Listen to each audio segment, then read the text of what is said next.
तो सबसे पहले सभी ग्रामवासियों को राम राम। और आज हम पूछे हैं दिलबाग सिंह जो हमारे गांव के सरपंच पद के उम्मीदवार हैं, तो इनसे पूछेंगे कि गांव के बारे में क्या क्या समस्याएं और ये गांव का क्या क्या समस्याओं का निवारण करना चाहते हैं। तो इनसे आज कुछ सवाल जवाब करेंगे। तो दिलबाग जी, हमारे गाँव की समस्याओं के बारे में आपका क्या विचार है, तो आप इनका क्या निदान करना चाहते हैं? सबसे पहले तो मैं हाथ जोड़ के पूरे ग्रामवासियों को दिवाली की शुभकामनाएं देना चाहता हूँ। फिर हमारे गांव में बहुत सी समस्याएं हैं, इतनी समस्याएं हैं, आने वो बहुत से सरपंच आए हैं, बने हैं, सब ने अपना अपना स्तर पर काम किया है। उनको कुछ समस्याएं ऐसी हैं जो मान ले नहीं पूर्ण हो पाई है। जैसे हमारे गंदे पानी के लिए, गंदा पानी है, बरसात हो जाती है, बरसात हो जाती है, गलियों में पानी भर जाता है, मच्छर मक्खी बहुत सी बीमारी हो जाती हैं। इसके पानी को निकालने के लिए हम पूरा ड्रेन में इसको गिरने के लिए पूरा प्रयास किया जाएगा। और दूसरा जो हमारा मुद्दा है तालाबों का, तालाबों में गंदा पानी होता है, पशु पानी पीते हैं, उसमें तालाबों की सफाई की वो करवाई जाएगी और तालाबों में स्वच्छ पानी दिया जाएगा पशुओं के लिए। तीसरी समस्या हमारी है गलियों में, बारली कॉलोनी है, जैसे तीर्थ महाराज की जो गलियां हैं उसमें जो कॉलोनी है वो सबसे बेहतर, बहुत ही उसमें चलने के लिए लायक नहीं है और गंदा पानी भर जाता है, लोग वहाँ रहते हैं, समस्याएं बहुत ज़्यादा हैं। उनका निर्माण, पूर्ण गलियों का निर्माण किया जाए पूरे गांव के अंदर,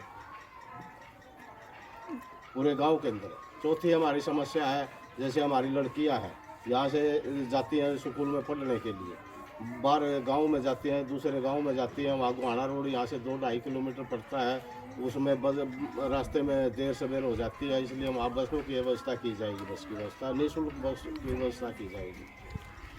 चौथी पांचवी समस्या हमारी यह है कि हमारे अंदर जो बच्चे हैं एजुकेशन में बहुत अच्छे हैं, हमारे गांव का कोई भी नौजवान है, सब एजुकेशन में बहुत अच्छे चल रहे हैं, लेकिन टॉप पाने के लिए उनकी कोई सुविधा नहीं है। यहाँ 2 छोटी लाइब्रेरियाँ हैं, उन छोटी लाइब्रेरी से काम नहीं चलता। हमें ऊंचे स्तर की लाइब्रेरी बनवानी है, हाईफाई का, वाईफाई का इसमें जो है मान प्रबंध किया जाएगा ताकि बच्चे यहाँ अपना मान जो है प्रैक्टिस की जाएगी।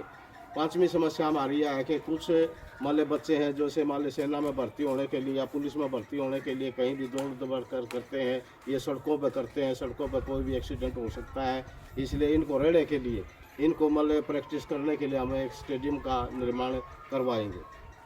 दूसरी छठी समस्या हमारी क्या है, जो मान हमारे स्वास्थ्य की है, बच्चे यहाँ डिलीवरी के लिए मतलब शहर जाना पड़ता है, दूर जाना पड़ता है, इस डिलीवरी के लिए हम यहाँ एक छोटे अस्पताल की मतलब जो है प्रबंध करवाने की कोशिश करेंगे।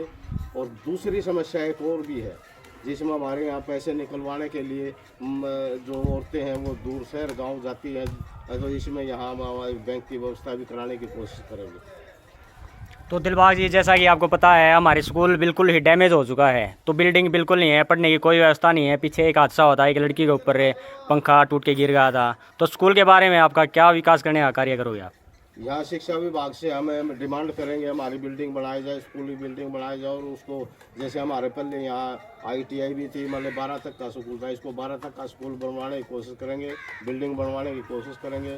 पूरे स्तर पर, राज्य स्तर पर मतलब हम सरकार से डिमांड मांगे करेंगे कि भाई हमारा स्कूल बनाया जाए, अच्छी शिक्षा दी, अच्छे टीचर हों और बच्चों की अच्छी शिक्षा हो। एक हमारे गांव में ये पशु चोरी की बहुत ज़्यादा समस्या हो चुकी है, सर्दियों में तो बिल्कुल ही कई पशु हमारे खुल जाते हैं, तो उसके बारे में आप क्या करोगे?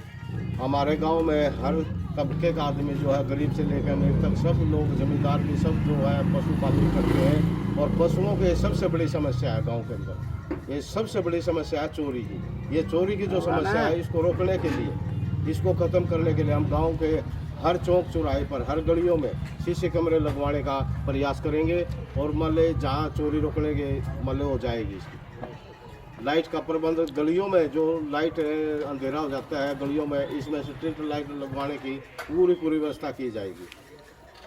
एक आप, जैसा कि मैंने सुना था, आप चौपालों के बारे में कह रहे थे, हमारी चौपाल खासकर हमारे तरफ की चौपालें बिल्कुल ही बर्बाद हो चुकी हैं, खंडर हो चुकी हैं, तो उनका क्या करोगे आप?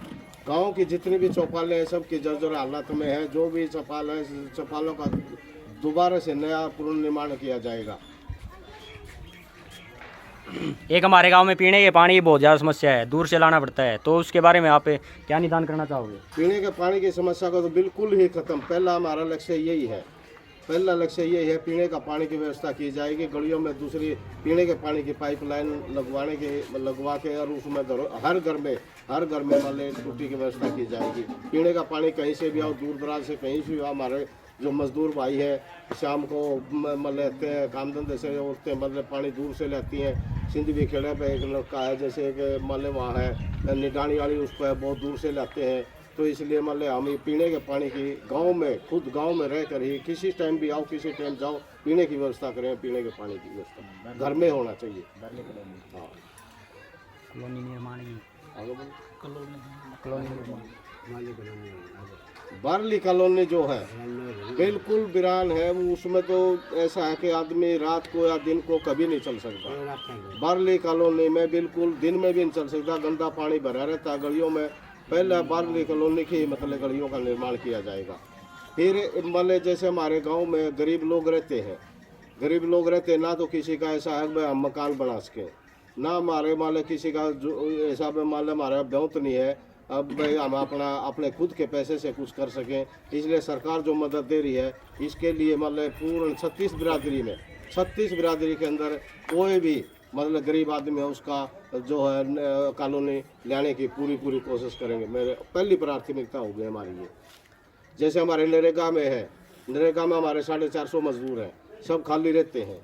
अब 3 साल से नरेगा का काम नहीं आया है, इसलिए इस नरेगा का काम को मतलब इस नरेगा को यहाँ लागू करने के लिए हम पूरे सतर पर पूरे हमारे गांव के मजदूरों को मतलब नरेगा का काम दिलाने की कोशिश करेंगे, चाहे वो कैसे भी करें हम, ये पहले होगा काम।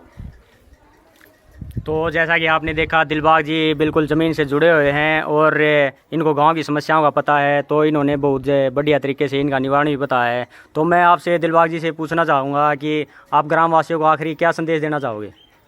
ग्रामीणों को मेरा यही संदेश है, आप हमारे को समर्थन दो, हमारे को दो। हम जो है गांव की जितनी भी समस्याएं हैं, कुछ भी समस्या है, सबको मतलब निर्माण करने का पूरा प्रयास कर रहे हैं। इसलिए हमें मान ले आगे बढ़ने की कोशिश करें। 0 ग्राम से हमेशा खड़ा रहूँगा। कहीं भी आप आधी रात को आओगे, आधी रात को मान ले कहीं भी पूछोगे, हम आधी रात को मान ले आपके साथ चलने के लिए तैयार हैं। तो इसी के साथ हम वीडियो समाप्त करते हैं। धन्यवाद।